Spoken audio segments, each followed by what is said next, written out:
Welcome to the channel. It's been a little while. This one is a shop tour and a couple of little jobs that I'm going to show you.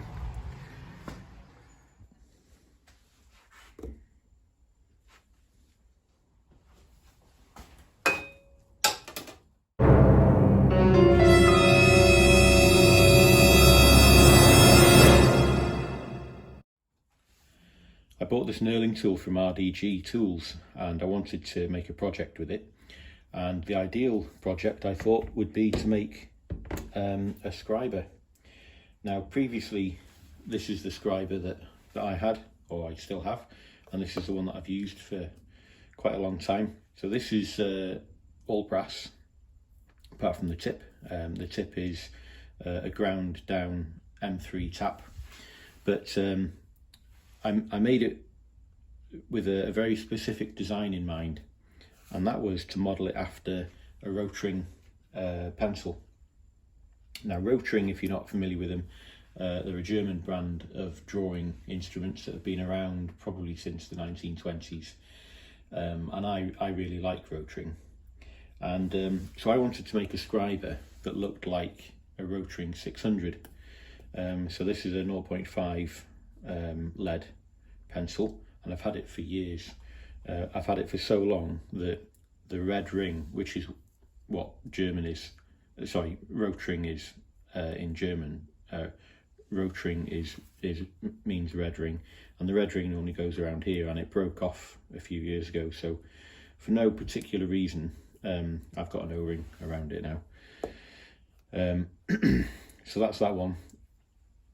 And I have a few Rotrings, but this is another type that I have. So this is a 2mm Rotring pencil. So this is also a Rotring 600, and it's like a collet type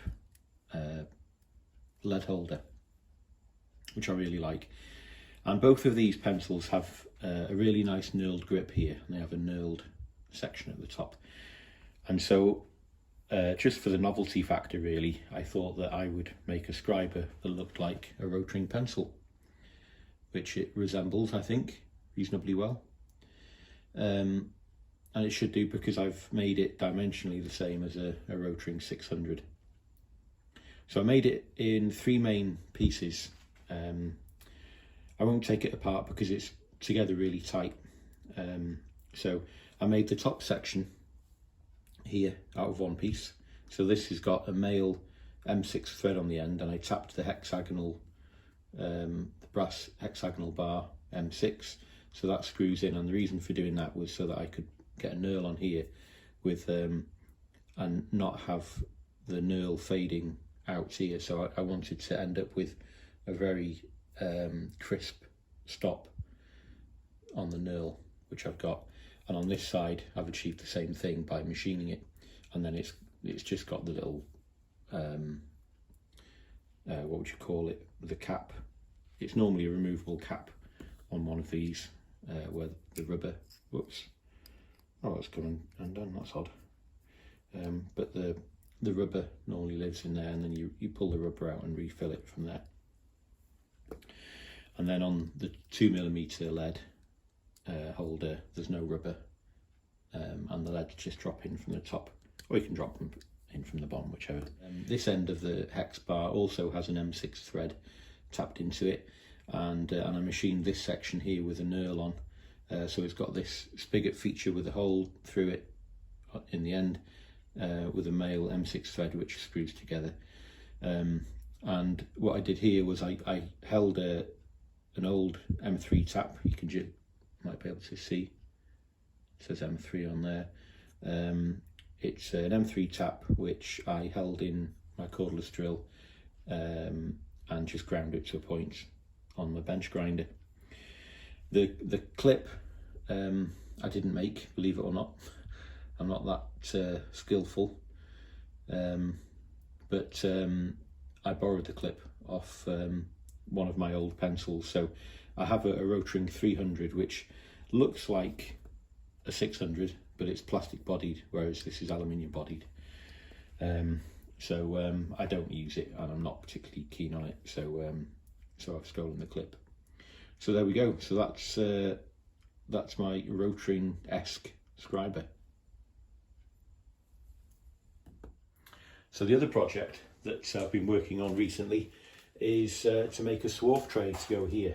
And the reason for that is, well, there's two reasons for it. One is to try and keep the machine a bit cleaner, especially when you're machining materials like cast iron or brass. It goes everywhere, makes a hell of a mess.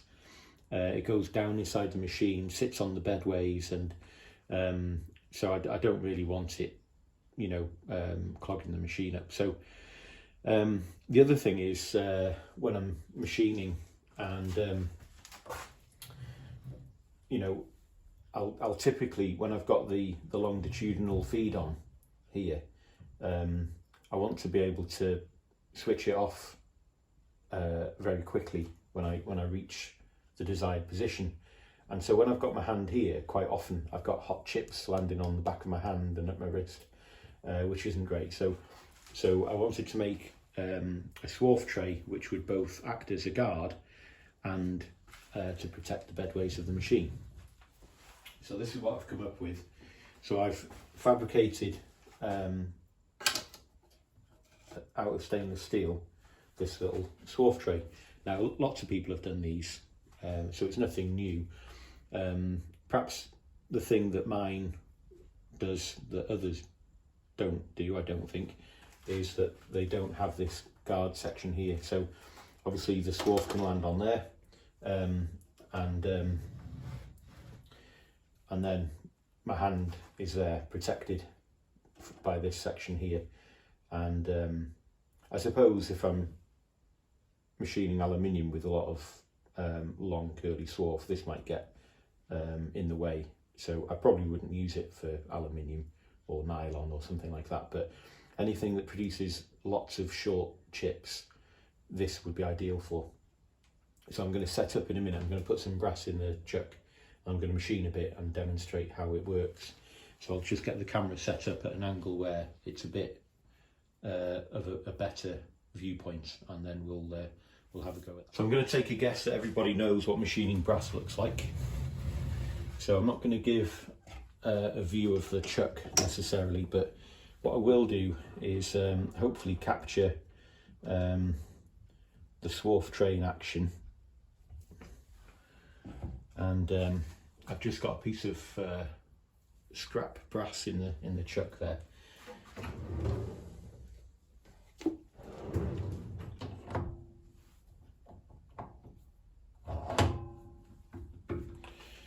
Right, just checking the machine. There we go. So we've got longitudinal feed set up, and I think we're good to go. So the other thing to point out at this stage is which I didn't mention before, is that this does not travel with the cross slide, and it's not attached to the cross slide either. It's attached to the carriage along there, and it's mounted with these neodymium magnets which I've araldited on. And just to give this a bit more rigidity, it's got a bend, well, two bends here, so it should be quite stiff that way. Not out here of course, but where it's mounted it's reasonably stiff. So it bends up here at 45 degrees, and then there's a safe edge on there. I'll probably chamfer that or put a round on it at some stage. And then it's a bit ugly because I don't have a spot welder, sadly. Maybe I will do in the future. Well, I will do in the future. I just need to convince myself to buy one. So it's got these ugly pop rivets, which I don't like. I think it spoils the look of it. But anyway, it's got this little triangular section on here, which I've fabricated. It's got two tabs on the back, and then it's got a safe edge on there as well. So this makes this part quite rigid. It's a bit ugly here. I'll probably remake this because this is a prototype. I'm quite particular. I like things to be right. So there's a gap there where it's difficult to get this out of one piece. the right size. So what I need to do is remake this, and I need to cut a small triangle round about in there, so that when it's all bent up to the right angles, these two edges will meet, and it'll be a lot neater. It'd be even better if I had a TIG welder. I could put a really nice little weld along there, but anyway, I haven't got one. Right, so that allows the cross slide to move independently of that, like I was saying. Would it be better if it moved with the carriage? Probably. I didn't want it to be a faff taking it on and off. I just want it to be as easy as that, and it is pretty easy like that. So enough chatting. So let's get this fired up.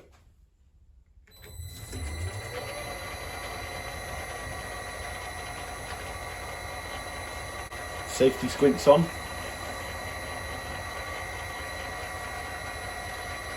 So this is the first time I'm trying this swarf tray now. So I can see there's about an inch gap between the end and the back gear lever. So I won't be able to do very long cuts. I might reduce the length of this. I might shorten it down to about 80mm or something. It's about 100mm from there to there, about 4 inches. So I might reduce that a little bit. So let's give this a go.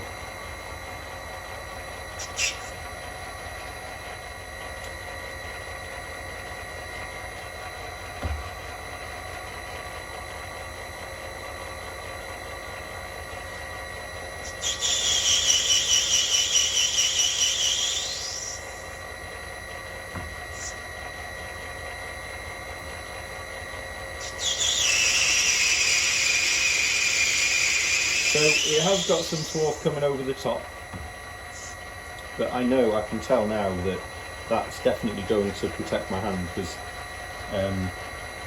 there's no swarf landing on the machine from this side. There's tiny bits down there. Can you see that? Is my hand? No, my hand's out of shot. Never mind.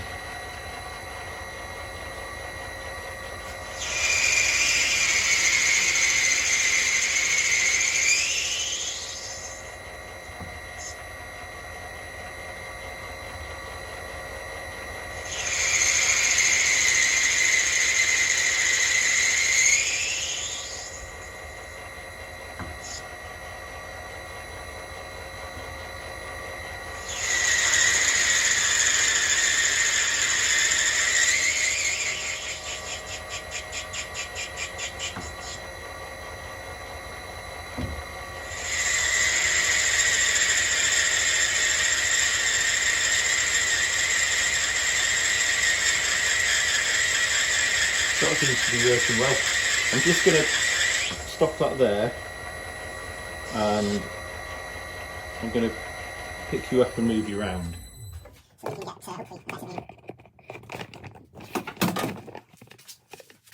Right, let's try that.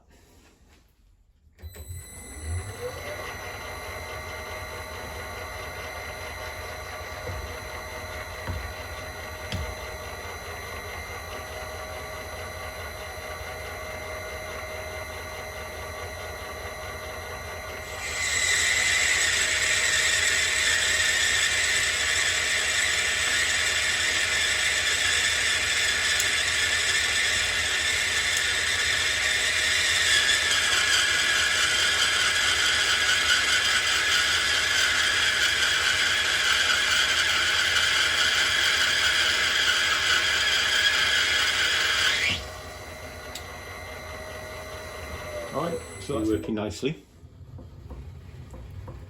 So all I need to do now is pick this up off here and not flick it everywhere, and that's pretty easy to just dispose of that now, and the machine's nice and clean underneath, so I'm quite happy with that.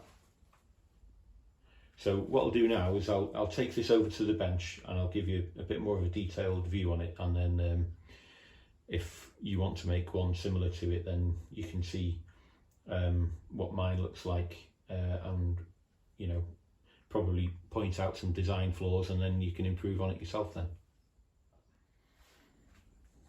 Right, so here's the swarf tray on the bench.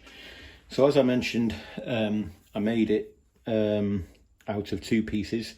So the main part is one piece of either 22 or 24 gauge stainless sheet. So it's quite lightweight. It's not so thick that it's hard to work with you know, kind of hobby grade tools. And so as I mentioned, I've bent this at 45 degrees.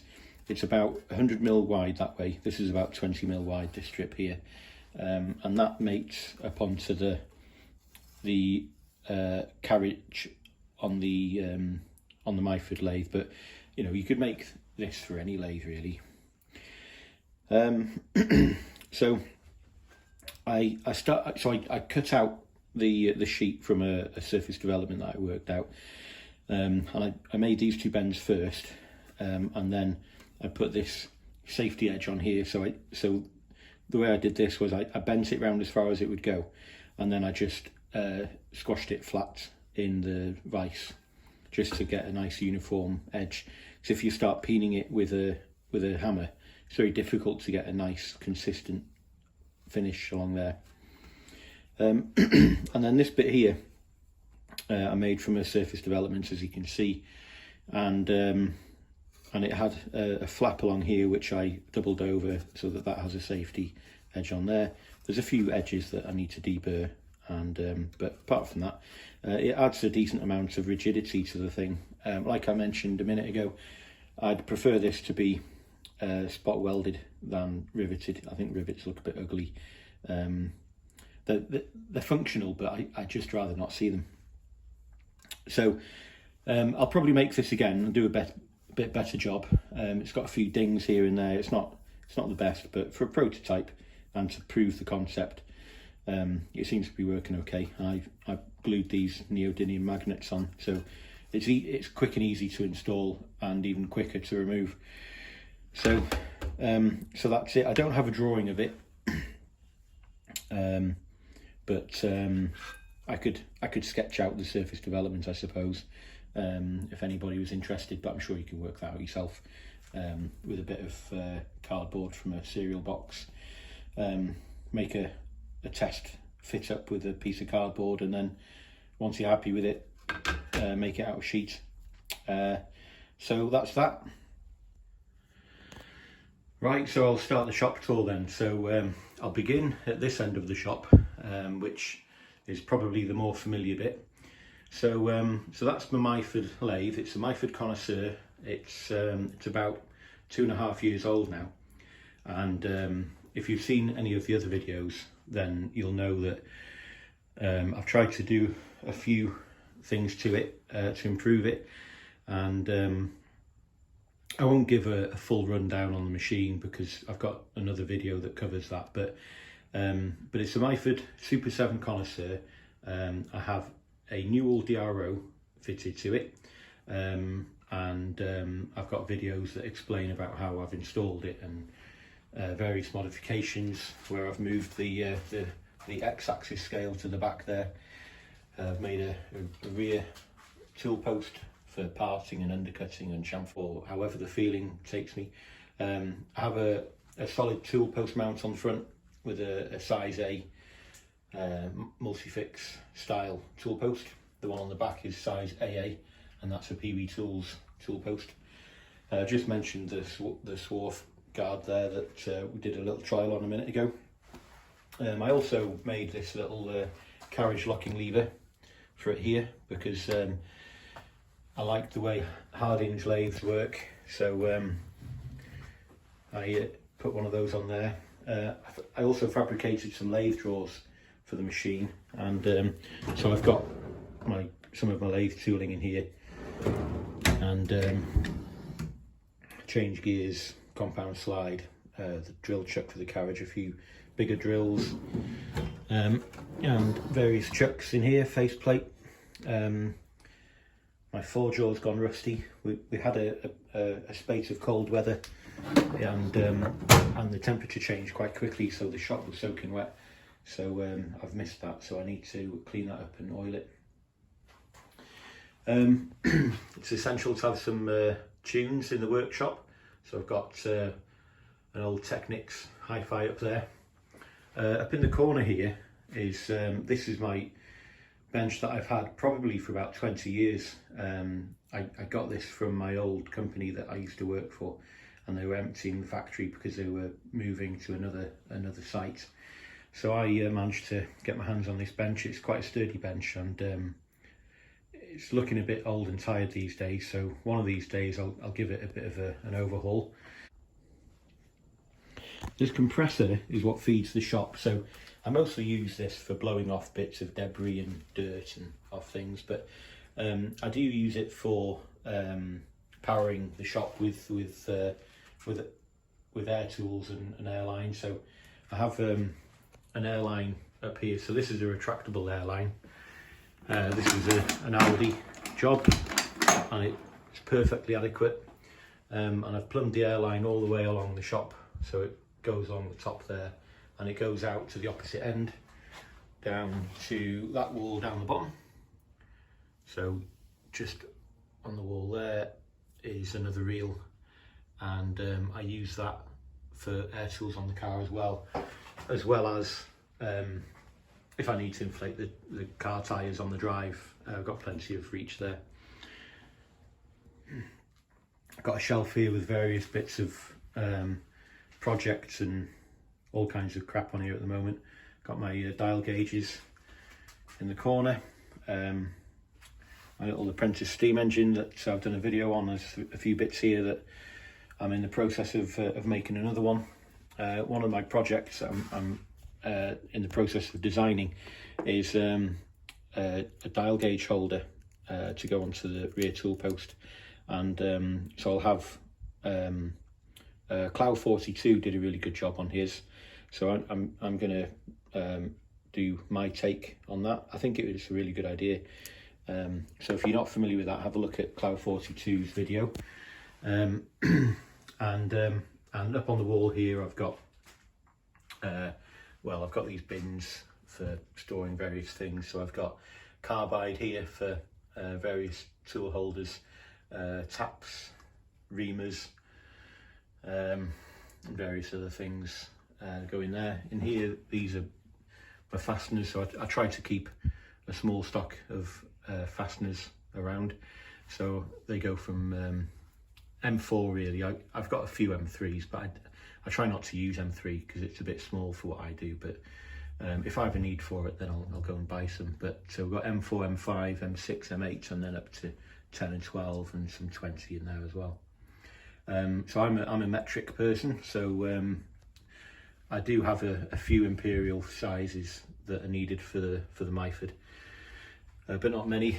Some electrical connectors, some spare wheel nuts from a Triumph, and various bits of soldering gubbins and bits for shooting and things like that. And then this is a bit boring, but just storage bins on the wall, a few consumable items for bikes. Do enjoy cycling, so here's my Eagle surface grinder.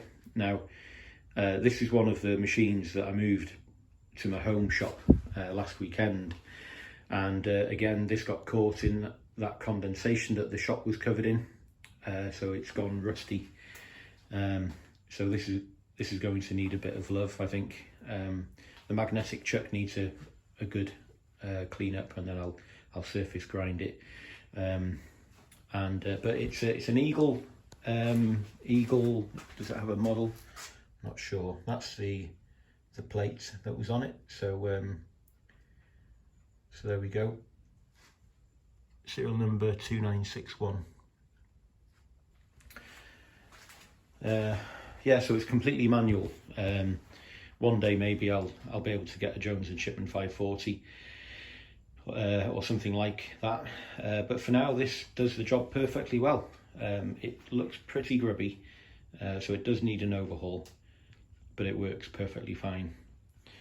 And then over here is my Bridgeport, so I'm really chuffed with this. I've had this about the same length of time as my MyFord lathe. So this has power feed on the x-axis, but this had some smoke coming from it a few months ago, and I've not got around to fixing it yet. So the power feed is not functional at the moment, but we'll change that. This machine is equipped with coolant, so it has the coolant tank on the bottom. So it does get a bit in the way, you know, when you're trying to stand closer to the machine. So it does end up causing you to be a little bit at arm's length from the machine when you're operating it. But you know, if it's that much of an issue, I'll remove it. But it's handy to have coolant on the mill. So it's in really good nick. This machine's from 1995. I've got a Heidenhain 3-axis DRO on it, and it's just in really good nick. The scraping is still clearly visible on here. There's no sign of it wearing through.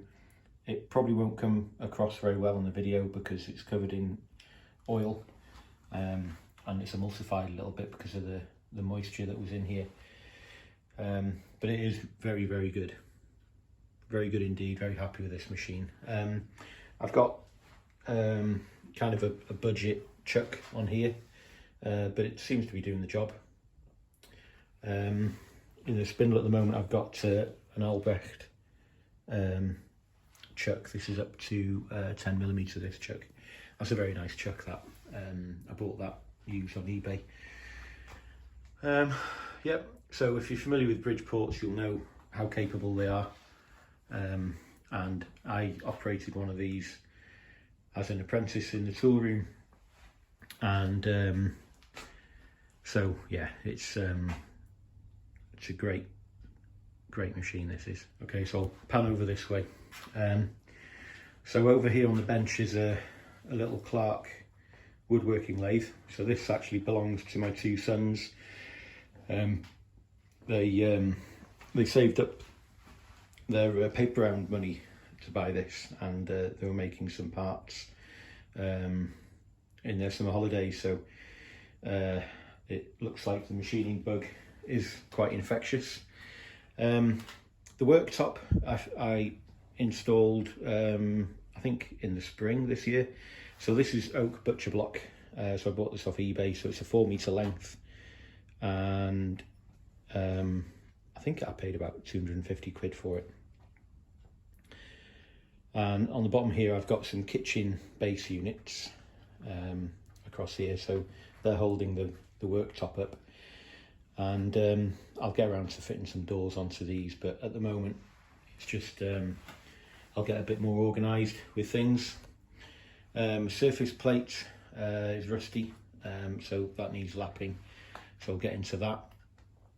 And then over here is my sheet metal working bench. So this is on casters, so this enables me to wheel this out if I need more room, which I do generally, because I can't operate it when it's that close to the wall. I can't operate this lever properly. I've got a guillotine over here, so I need to make a safety lockout for this, so that nobody hurts themselves when I'm not around. They shouldn't be in here, but you just don't know. I'd rather be safe than sorry. And this is my sheet metal worker. So I'm sure you're familiar with these. It's a 3-in-1 thing, so it's got the rollers at the top, set of rollers there, has a finger brake here, and then a guillotine on the bottom. And I wouldn't say it's massively capable. It's quite wide, this one. It's not the widest, I don't think.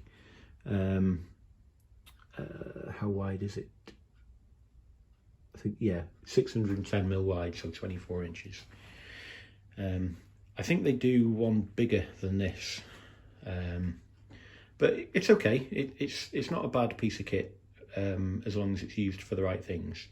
If you try bending anything more than 1mm, 1.2mm at full width, then you're going to really start to struggle. But for relatively narrow things, maybe 4 to 6 inches wide, it's dead easy, really good.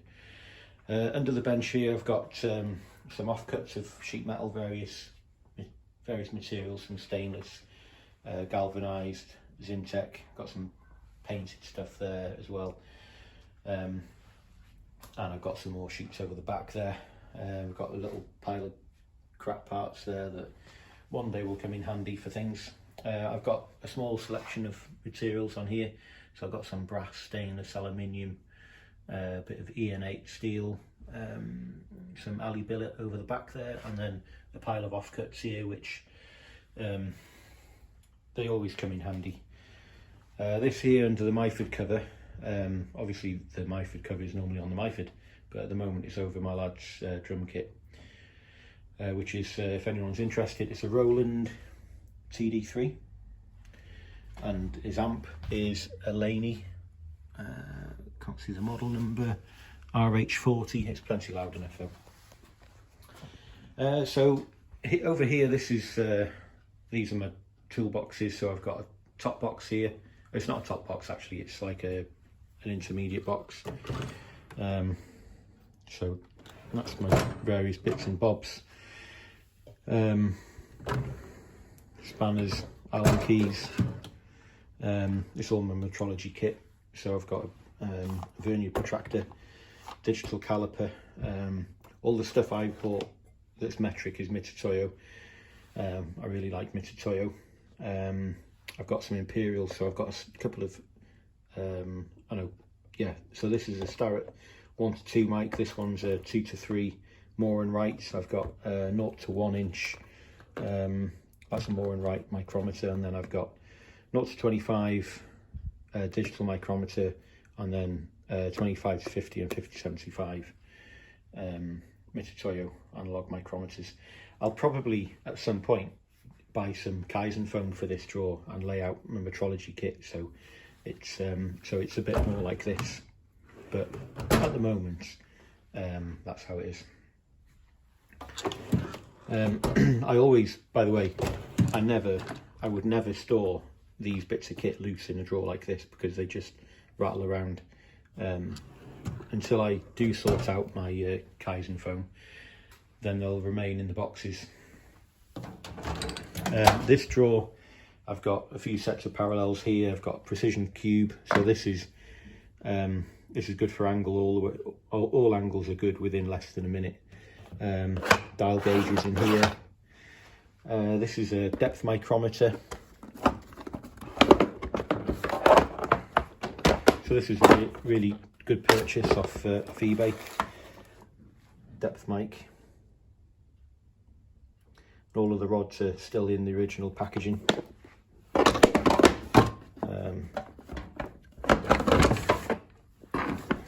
This here is a set of metric gauge blocks, and these are Mitutoyo, in excellent condition. Just missing the 2 wear blocks from here, but I'll get around to replacing those at some stage. But I'm very happy with those. I bought those for an absolute song on eBay. I love eBay. This made by Edge Technology, so this mounts to the spindle of the milling machine, and I can attach dial gauge onto here, so that's really handy for clocking things, or for clocking the axis of the spindle central to a hole or a boss or something. So that's dead handy. Couple of socket sets, torque wrench, speed brace. I think I've spoken about this in a previous video. This is an old socket that I machined, put a bevel on the back of it, opened up the bore in it to fit over the ball of the handle on the compound slide on the MyFord, and I milled these 2 little slots in as well. And what that enables you to do is to feed the compound slide in a much more controllable way than if you did it by hand. Tin snips, pliers, screwdrivers, files, stones, handy stuff that you need. And then in these two I've got a bit of all sorts in here, various types of calipers, hacksaw, pop rivet gun, labelling printer, various things. I've got a ball turning tool in here. This is a cheap one which I want to do some work on and improve that a little bit. And then down in the bottom I've got some collets, ER40 on the top, 5C along there. Those 5C collets go with this fixture here, so I'll do a separate video on this. So this is for grinding cutters on a surface grinder, so that's quite handy. And then down the bottom there I've got some R8 collets, not a huge selection, but a slitting saw arbor there. I've got a couple of collet blocks, one's hexagonal and the other one's square. That's the square one. That's the hexagonal one. Really handy they are. And various hammers. I've got 4 copperhide mallet number 2, 24 ounce hammer, planishing hammer, and a lump hammer and a plastic mallet. Various bits of junk under there which I won't go into, but keep my drills on the top here. And then along the top here I've got some reloading equipment for target shooting. I've got some gun cleaning kits on there, and then some model cars on here, small collection of little dinky cars. Got to have machinery's handbook, and yeah, in the corner there I've got some clamps hanging up and my powder feeder there.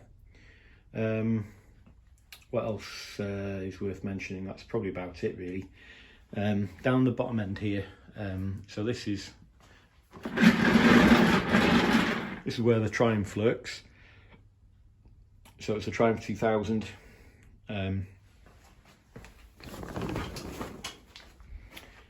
That's it. And then down the bottom end, so where we're looking now is into the garage extension. So this here is where the old garage doors used to be. And just on the wall there I've got a couple of vintage bikes. That one's a 1991 Rally Scorpio, and that one is a 1985 Rally Record Sprint with an aero frame. Absolutely mint, that bike is.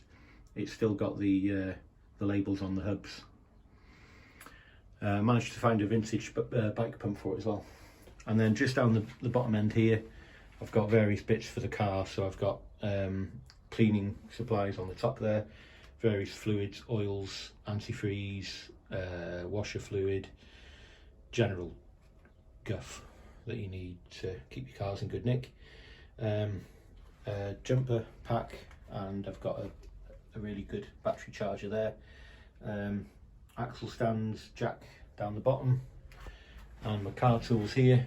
I've got my airline up there, which reaches out to the end of the drive. I've got a tyre inflator on it at the moment. This is my car tools. So I've got a selection of sockets at the top here, from 1/2 inch, 3/8 to 1/4, various ratchets and extensions and stuff. I won't go through all of this, but it's just general car maintenance tools: spanners, sockets, screwdrivers, pliers, various things. I've got some air tools down here which are handy to have, and probably not quite as convenient as electric impact tools are these days. So that's what the shop looks like. So it's not a huge space, but it's not small either. There's plenty enough room in here for me to work, and you'd probably get a couple of people working in here if you had to without falling over each other too badly. So there we go, that's what the shop looks like. It still needs a bit of organising, it still needs, some things still need a home, but it will evolve. I'll get some improvements done here and there. I need to finish plasterboarding the ceiling to keep the shop a bit cleaner, and I'll insulate that as well. But so yeah, that's what the shop looks like. And so thanks for joining me on the shop tour and having a look at a couple of little projects that I've been working on. And that's it for this one. So thanks for watching, and I'll see you again soon. Bye for now.